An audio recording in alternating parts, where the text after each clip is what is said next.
The blinds of Mrs. Peniston's drawing room were drawn down against the oppressive June sun, and in the sultry twilight the faces of her assembled relatives took on a fitting shadow of bereavement. They were all there, Van Alstynes, Stepneys and Melsons, even a stray Peniston or two, indicating, by a greater latitude in dress and manner, the fact of remoter relationship and more settled hopes. The Peniston side was, in fact, secure in the knowledge that the bulk of Mr. Peniston's property went back, while the direct connection hung suspended on the disposal of his widow's private fortune and on the uncertainty of its extent. Jack Stepney, in his new character as the richest nephew, tacitly took the lead, emphasizing his importance by the deeper gloss of his mourning and the subdued authority of his manner, while his wife's bored attitude and frivolous gown proclaimed the heiress's disregard of the insignificant interests at stake. Old Ned Van Alstyne, seated next to her in a coat that made affliction dapper, twirled his white mustache to conceal the eager twitch of his lips, and Grace Stepney, red-nosed and smelling of crepe, whispered emotionally to Mrs. Herbert Melson, "I couldn't bear to see the Niagara anywhere else." A rustle of weeds and quick turning of heads hailed the opening of the door, and Lily Bart appeared, tall and noble in her black dress, with Gertie Farish at her side. The women's faces, as she paused interrogatively on the threshold, were a study in hesitation. One or two made faint motions of recognition, which might have been subdued either by the solemnity of the scene, or by the doubt as to how far the others meant to go. Mrs. Jack Stepney gave a careless nod, and Grace Stepney, with a sepulchral gesture, indicated a seat at her side. But Lily, ignoring the invitation, as well as Jack Stepney's official attempt to direct her, moved across the room with her smooth free gait, and seated herself in a chair which seemed to have been purposely placed apart from the others.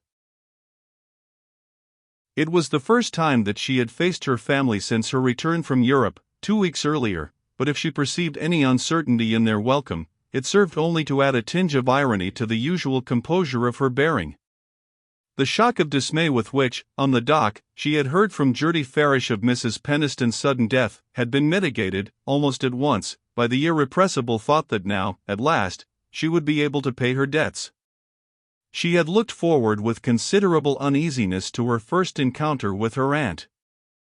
Mrs. Peniston had vehemently opposed her niece's departure with the Dorsets, and had marked her continued disapproval by not writing during Lily's absence.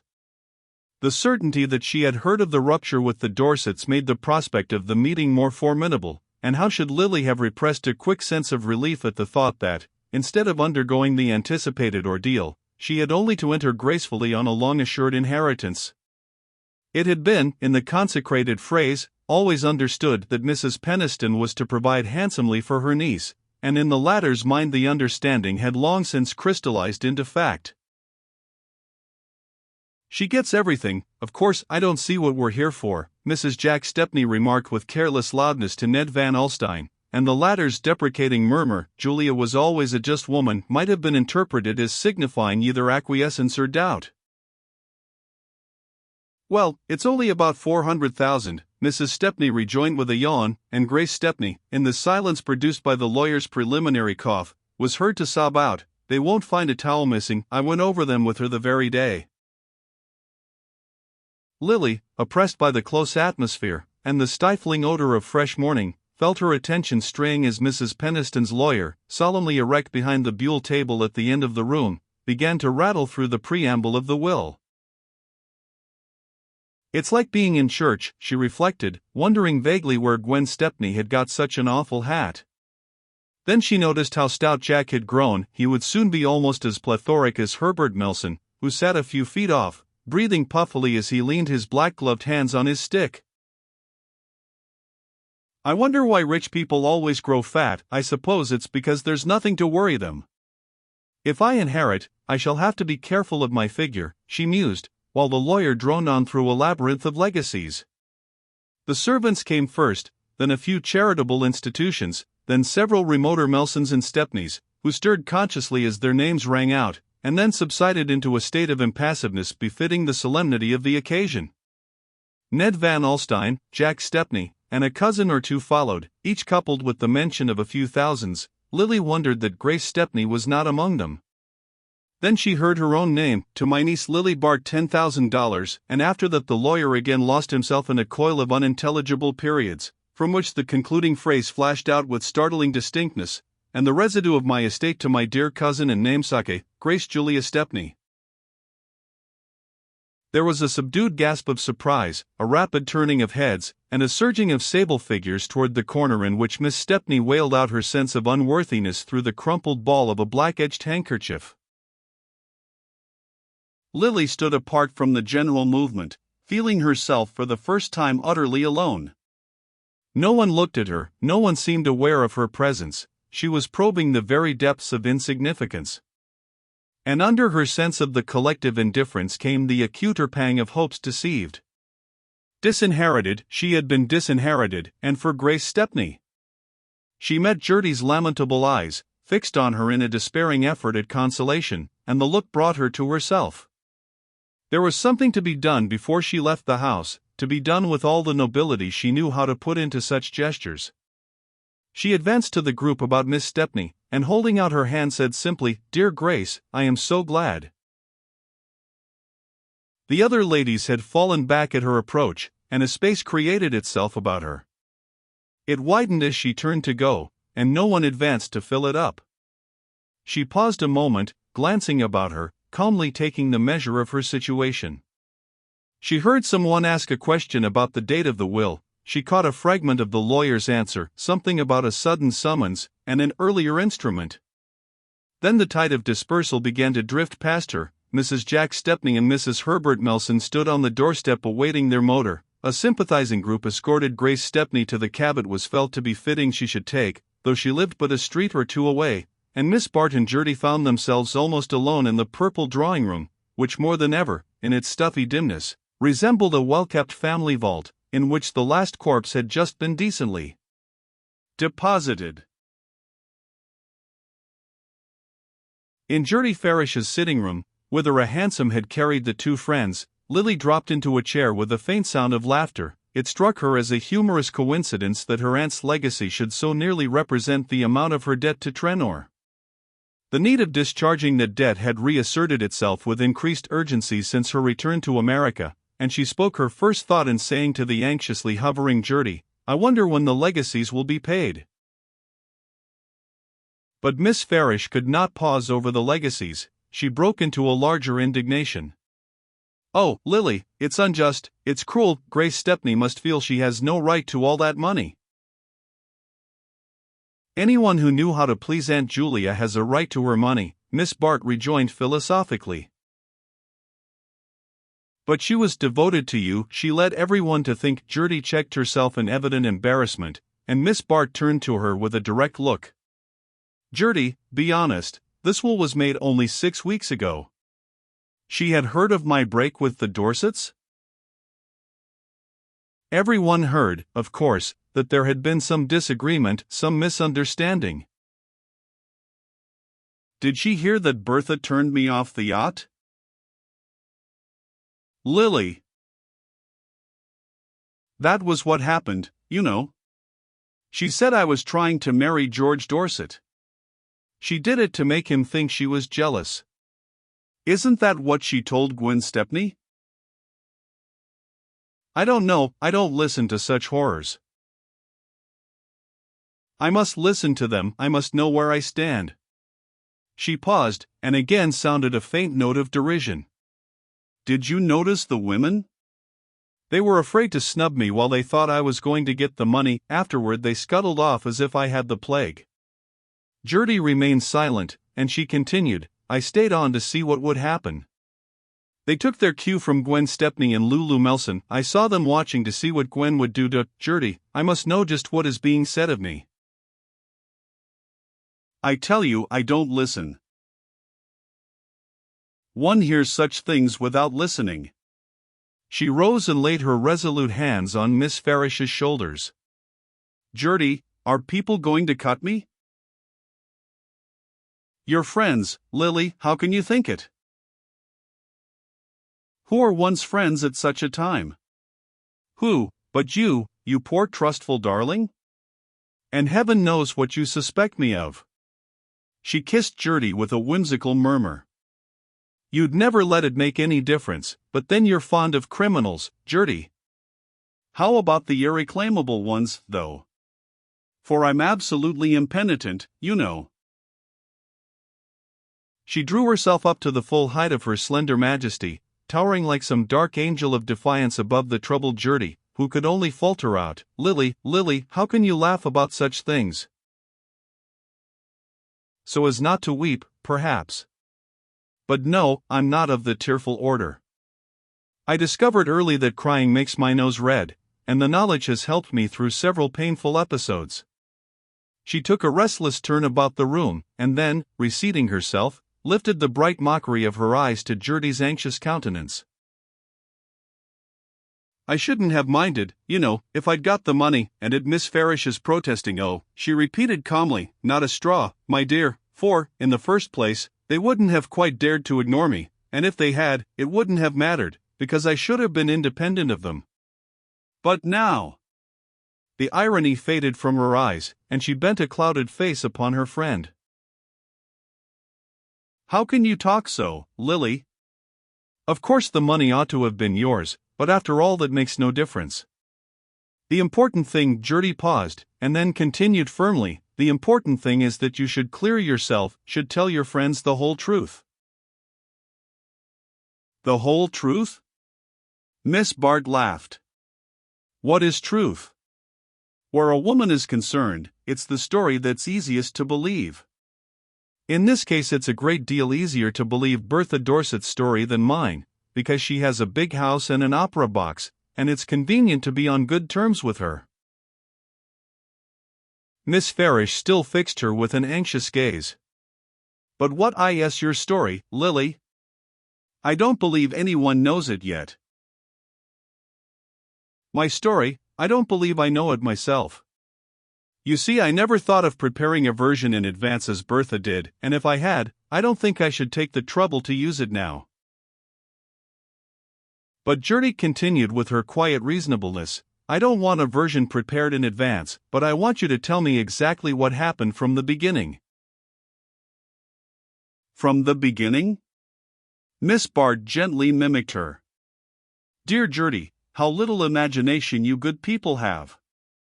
Why, the beginning was in my cradle, I suppose, in the way I was brought up, and the things I was taught to care for.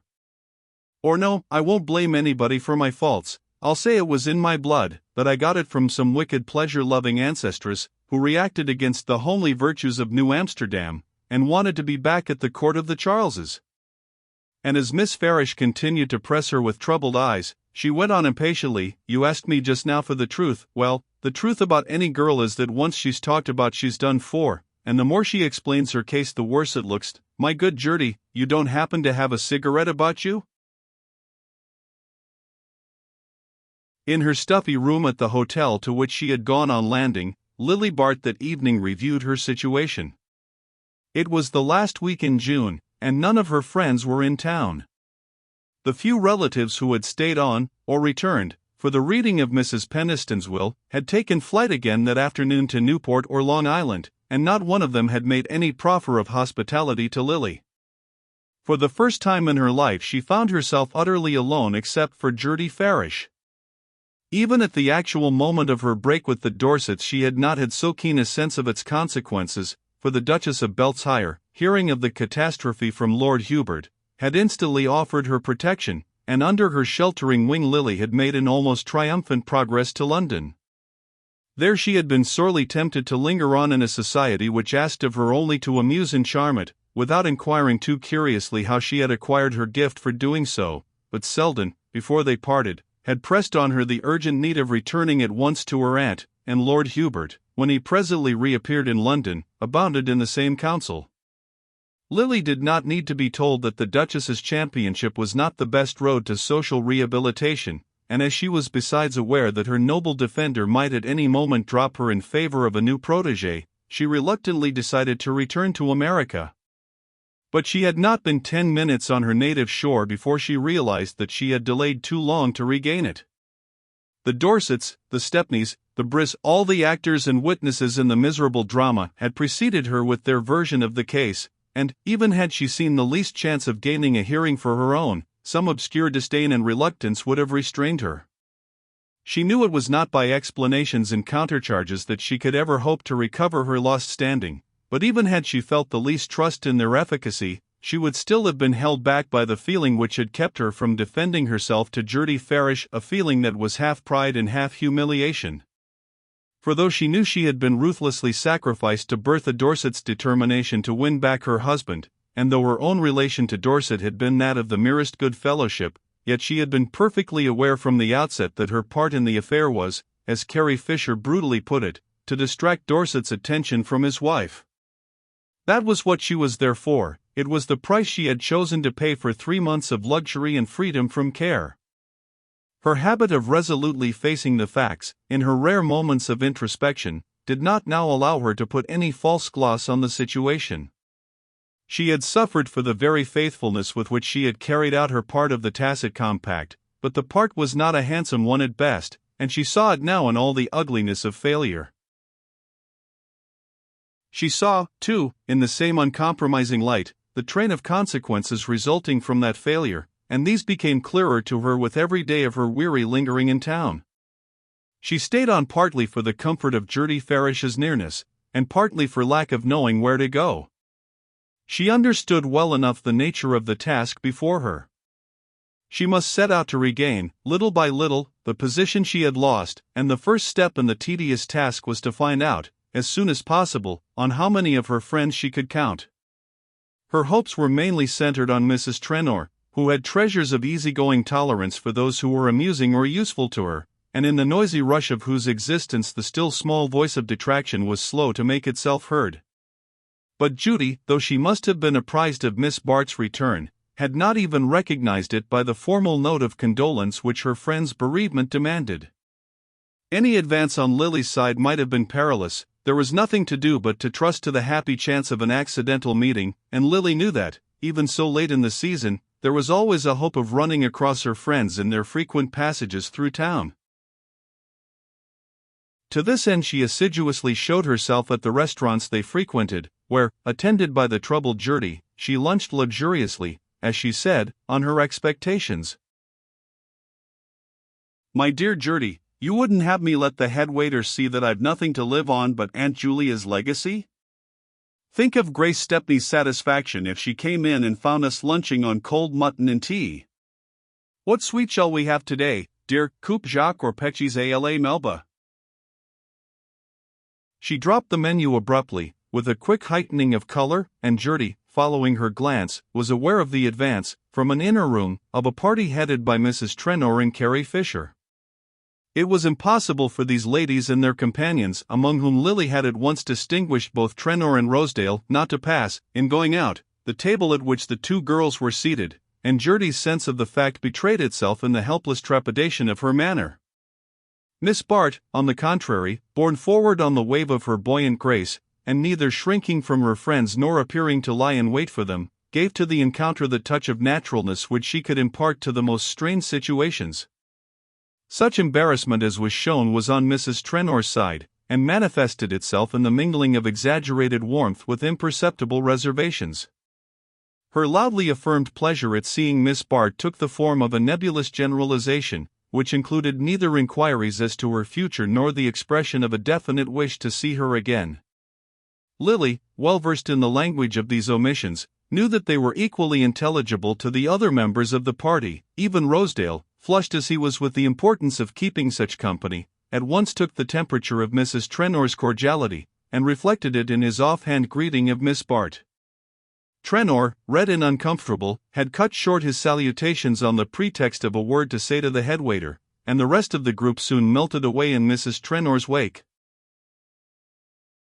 It was over in a moment. The waiter, menu in hand, still hung on the result of the choice between coupe Jacques and Pecci's a la Melba, but Miss Bart, in the interval, had taken the measure of her fate. Where Judy Trenor led, all the world would follow, and Lily had the doomed sense of the castaway who has signaled in vain to fleeing sails. In a flash she remembered Mrs. Trenor's complaints of Carrie Fisher's rapacity, and saw that they denoted an unexpected acquaintance with her husband's private affairs. In the large tumultuous disorder of the life at Bellomont, where no one seemed to have time to observe anyone else, and private aims and personal interests were swept along unheeded in the rush of collective activities, Lily had fancied herself sheltered from inconvenient scrutiny, but if Judy knew when Mrs. Fisher borrowed money of her husband, was she likely to ignore the same transaction on Lily's part? If she was careless of his affection, she was plainly jealous of his pocket, and in that fact Lily read the explanation of her rebuff. The immediate result of these conclusions was the passionate resolve to pay back her debt to Trenor. That obligation discharged, she would have but $1,000 of Mrs. Peniston's legacy left, and nothing to live on but her own small income, which was considerably less than Gertie Farish's wretched pittance, but this consideration gave way to the imperative claim of her wounded pride. She must be quits with the Trenors first, after that she would take thought for the future. In her ignorance of legal procrastination, she had supposed that her legacy would be paid over within a few days of the reading of her aunt's will, and after an interval of anxious suspense, she wrote to inquire the cause of the delay. There was another interval before Mrs. Peniston's lawyer, who was also one of the executors, replied to the effect that, some questions having arisen relative to the interpretation of the will, he and his associates might not be in a position to pay the legacies till the close of the 12-month legally allotted for their settlement. Bewildered and indignant, Lily resolved to try the effect of a personal appeal, but she returned from her expedition with a sense of the powerlessness of beauty and charm against the unfeeling processes of the law. It seemed intolerable to live on for another year under the weight of her debt, and in her extremity she decided to turn to Miss Stepney, who still lingered in town, immersed in the delectable duty of going over her benefactress's effects. It was bitter enough for Lily to ask a favor of Grace Stepney, but the alternative was bitterer still, and one morning she presented herself at Mrs. Peniston's, where Grace, for the facilitation of her pious task, had taken up a provisional abode. The strangeness of entering as a suppliant the house where she had so long commanded, increased Lily's desire to shorten the ordeal, and when Miss Stepney entered the darkened drawing-room, rustling with the best quality of crepe, her visitor went straight to the point. Would she be willing to advance the amount of the expected legacy? Grace, in reply, wept and wondered at the request, bemoaned the inexorableness of the law, and was astonished that Lily had not realized the exact similarity of their positions. Did she think that only the payment of the legacies had been delayed? Why, Miss Stepney herself had not received a penny of her inheritance, and was paying rent, yes, actually, for the privilege of living in a house that belonged to her. She was sure it was not what poor dear cousin Julia would have wished. She had told the executors so to their faces, but they were inaccessible to reason, and there was nothing to do but to wait. Let Lily take example by her, and be patient. Let them both remember how beautifully patient cousin Julia had always been. Lily made a movement which showed her imperfect assimilation of this example. But you will have everything, Grace. It would be easy for you to borrow 10 times the amount I am asking for.